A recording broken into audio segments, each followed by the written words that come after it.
मेरो मन मोहन उतर चला मेरो मन मोहन हाथ में माखन फूल भरा हाथ में माखन फूल भरा की लटके ही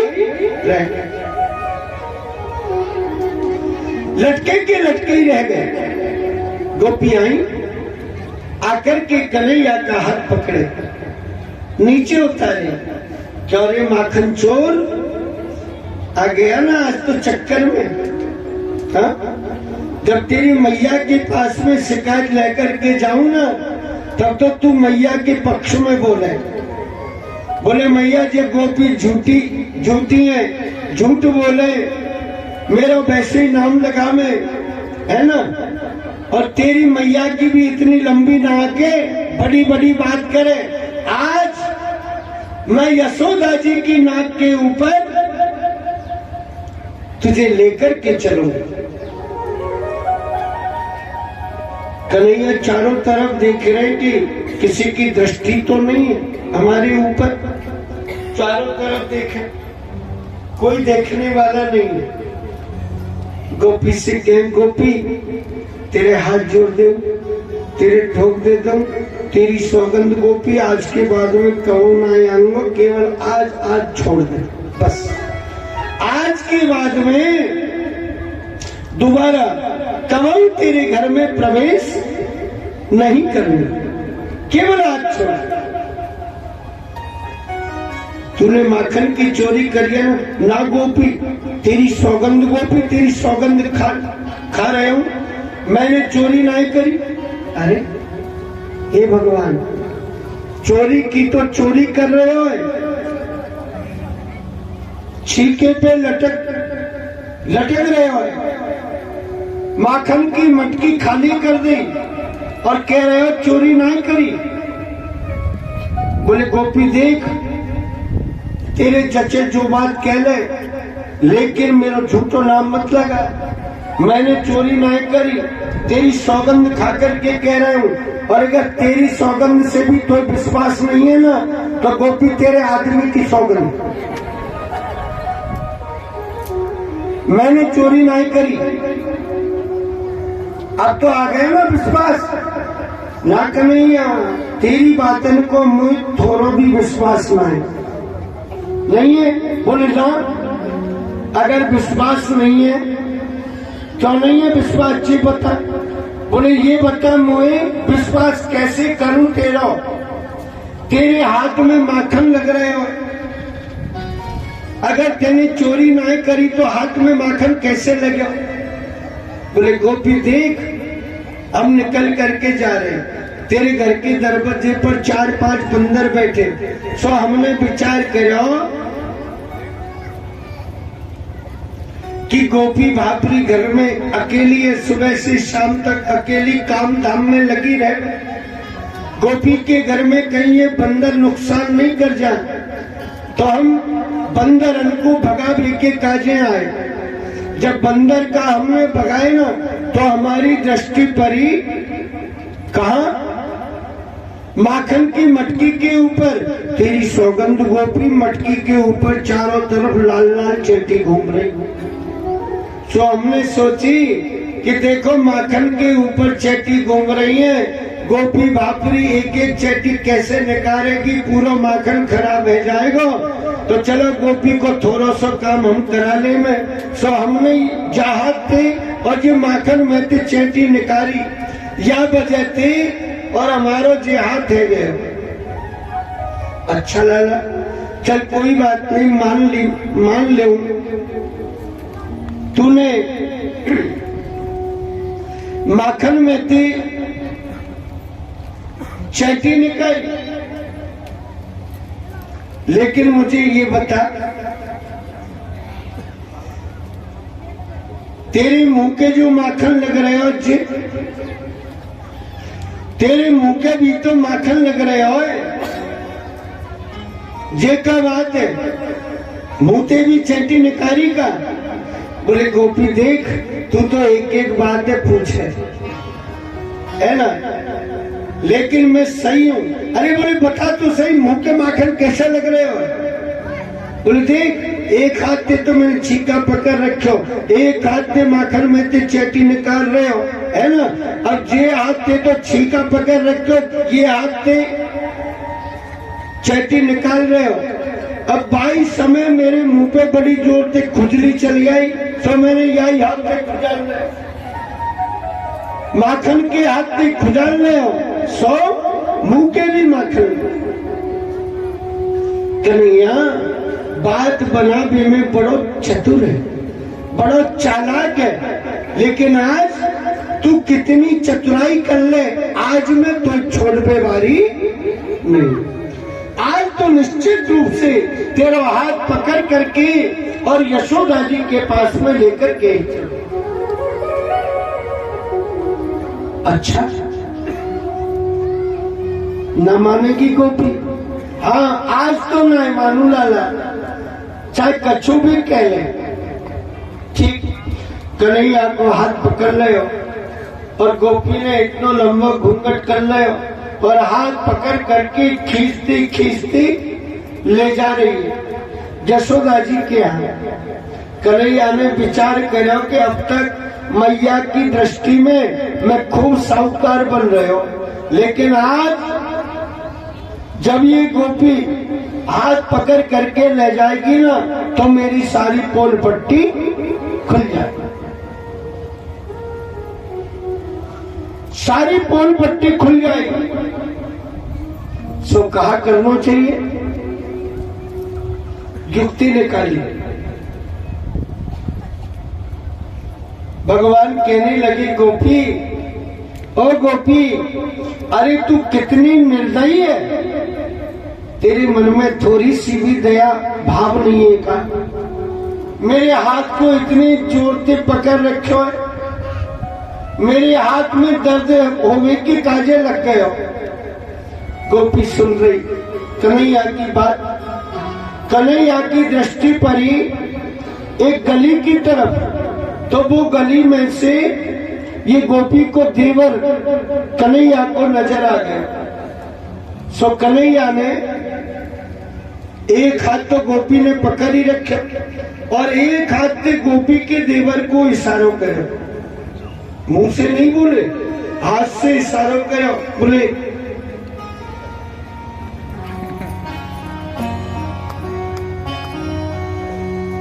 सो वो भी चतुर हो, वो भी समझदार हो, बाले भी इशारे में पूछी बोले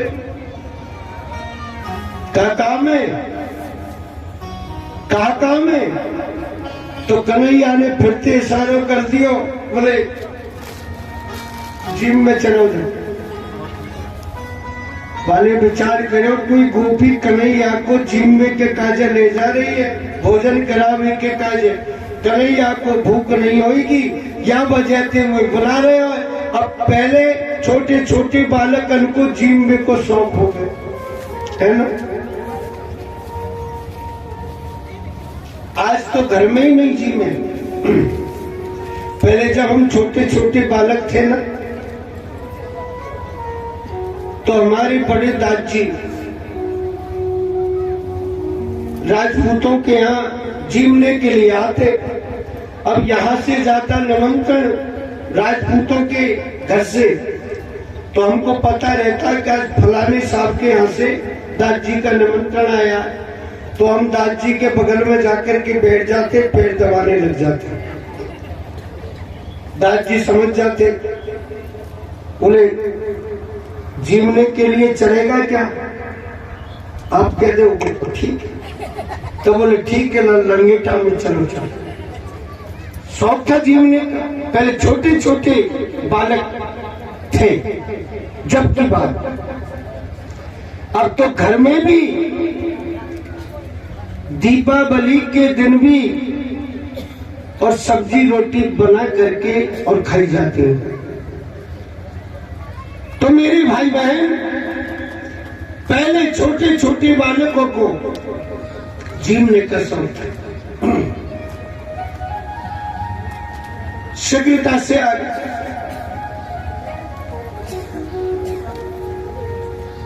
जैसे कन्हैया ने कहा गोपी मेरे जे हाथ में बड़ो जोर से दर्द हो रहे हो, तू ऐसा कर जे हाथ छोड़ दे और जे दूसरा हाथ पकड़ ले। गोपी ने विचार किया कि कन्हैया के छोटे छोटे कोमल कोमल अंग हैं, शायद हाथ दर्द करने की काजे लग गया होगा। सो गोपी ने वो हाथ छोड़ दिया और दूसरा हाथ पकड़ में के काजे लगी ना, सोई। कन्हैया ने गोपी के देवर को हाथ पकड़ा दिया, देवर को हाथ पकड़ा दिया। कन्हैया अंतर्ध्यान हो गए, मैया के यहाँ पहुंच गए और मैया को जाकर के कहा मैया, हाँ लाला, मैया बड़ी जोर से भूख लग रही है, माखन मिश्री दे दे, माखन मिश्री दे दे। बोले लाला तू सुबह सुबह कहाँ चला गया? मैं भी सोच रही कि कन्हैया ने कलेऊ भी ना करो, कहाँ चलो गए? आजा। परोस दिया माखन, माखन का प्रसाद ग्रहण कर लिया, आचमन कर लिया और मैया की गोद में मस्तक रख करके लेट गए ठाकुर। ठाकुर जी लेटे हुए, इतनी देर में बाहर से और आवाज आवी की काजे लगी, छम छम छम। बाहर से गोपी आ रही है। अब जैसे ही गोपी आई, बाहर के दरवाजे से आवाज देना चालू कर दिया, बोले जी यशोदा जी, ओ यशोदा जी, तनिक बाहर आओ, बाहर देखो। जब भी आपके यहाँ तुम्हारे लाला की शिकायत लेकर के आ गई ना, तुमको विश्वास नहीं भयो, आज मैं तुम्हारे लाला को हाथ पकड़ करके लाई। सो बाहर आकर के देखो, यशोदा जी बैठी हुई हैं और मैया की गोद में कन्हैया ने मस्तक रख रखा है। कन्हैया मैया को कहने के लिए लगे, मैया, ओ मैया, हाँ लाला, देख ले देख ले, जे गोपी ऐसी है, अब अगर मैं तेरे पास में नहीं होता ना तो विश्वास हो ही जाता। न जाने कौन को हाथ पकड़ करके ले आई और नाम ले रही है मेरा। हाँ लाला जी, बात तो सही है, ये गोपी बावरी है, कैसे का बात है। फिर तो कहने लगी गोपी, अजी यशोदा जी बाहर निकलो ना, अब काय को छिप रही हो शर्म के मारे, बाहर निकलो, जब तुम्हें पता लगेगा। तुम्हारे लाला को हाथ पकड़ करके लाई हूं। यशोदा जी ने कन्हैया को नीचे बैठाए और भवन की झरोके में आकर के खड़ी हो गई। देख रही हैं, घूंघट में थी, इतना लंबा घूंघट कर रखो और घूंघट में थी बोल रही है गोपी। यशोदा जी विचार कर रही है, जो गोपी पागल तो नहीं है गई, जाको दिमाग तो नहीं चल गए। कन्हैया ने विचार करो कि मैं भी तो देखूं कौन को लाइए। सो मैया की बगल में आकर के और खड़े हो गए कन्हैया। अब जैसे मैया की बगल में आकर के खड़े हुए तो गोपी की दृष्टि पड़ी कि कन्हैया तो बो रहे हो। अगर कन्हैया बो रहे हो तो फिर जे कौन है? मेरे भाई बहन, उसी समय अपना घूंघट उठा करके, जैसे ही घूंघट उठा करके देखने की काजे लगी, सोई वो तो बाको देवर। जोर लगा करके जोर से धक्का मारो, बरगे भी निपटे, जोर से धक्का दियो। लज्जित हो गई, लज्जायमान हो गई, लौट करके वापस आ गई। अब जिस रास्ते से लौट करके वापस जा रही, उसी रास्ते में कन्हैया पहुंच गए और कन्हैया ने मार्ग में जाकर के गोपी को कहा, गोपी ओ गोपी, हाँ क्या बात है? बोले फिरती पकड़ेगी का मेरा हाथ? हाँ पकड़ूंगी, एक बार नहीं 6 बार पकड़ूंगी। 6 बार पकड़ेगी?